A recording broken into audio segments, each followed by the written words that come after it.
Joining us now is Tal Heinrich, spokesperson for the Israeli Prime Minister Benjamin Netanyahu. All right. First, I want to start with something that just came out this afternoon and that the White House has just literally moments ago responded to. Video emerged of one of the students leading this protest at Columbia University. And in this video, he says this quote, "Zionists don't deserve to live. Be grateful that I'm not just going out murdering Zionists." He goes on to say, in certain scenarios, taking someone's life is necessary and better for the world. He made these comments during a Zoom disciplinary hearing with Columbia faculty. He recorded it and later live streamed it onto social media. He has now since deleted that post, and today he apologized, saying what I said was wrong.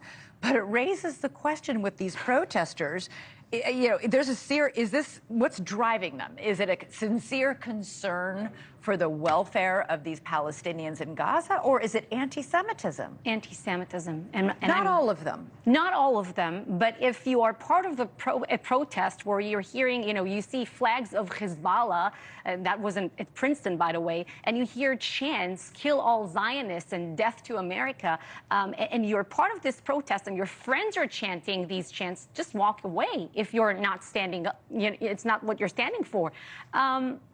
To your question, they don't care about Palestinian civilians. And I'll tell you why. If they truly cared about the Palestinians, they would have called on Hamas to surrender, released every hostage, dead or alive, and free Gaza of Hamas. But they're not doing so. What are they calling for? More Jewish and more Israeli blood. And I'm not just throwing the word anti-Semitism out there to fend off any kind of criticism, of my country. I'm not doing it. But listen to what they say. They show you who they are, what they want. Believe them. And by the way, part of the definition of anti-Semitism is holding Israel, the Jewish state, or the Jewish people to a different standard by which you would judge other nations, other groups. That's what we're seeing on full display. They're not calling to divest in Iran and sanction Iran. They didn't come out, to protest a war in Syria, a war in Ukraine. No, you raise an interesting point, though. And by the way, some of the fiercest criticism of the way Prime Minister Netanyahu is waging his war in Gaza is coming from inside Israel. Israelis have a lot to criticize. Nobody is saying that there isn't something to criticize here. I think what everybody is questioning is the way, when you hear somebody saying it's okay to kill people and we should kill all Zionists, and here's the White House, literally, just within the last few minutes, quote, "These dangerous, appalling statements turn the stomach and should serve as a wake-up call. It is hideous to advocate for the murder of Jews." I can tell you that it's turning many stomachs Columbia in University who was saying this and was proud to post it until he got confronted with it and apologized and took it down. And these are top schools. These are young people. This is why I'm here to tell you that Israelis are watching these events very concerned. It's not only a top story here, it's also a top story, being covered in my country. And yes, we are concerned, but we also know that this is in no way reflective of the American people. You used the word shocked a moment ago. Israelis are shocked by hearing Many this? Israelis are shocked, yes. All right, they'll probably be shocked to see this next piece of video because at NYU, protesters were interviewed asking for why they were protesting. This was the answer from one of them. Take a listen.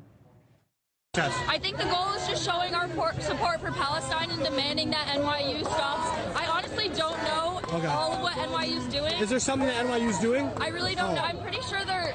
Do you know what NYU is doing? About what? About Israel. Why are we protesting here? Palestine will be free! I wish I was more educated. I'm not either. Oh.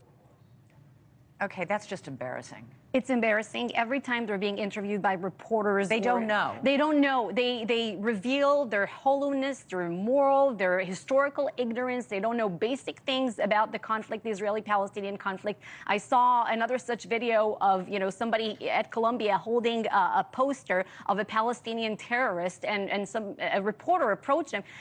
The person didn't even know who the guy in the picture was, what he did.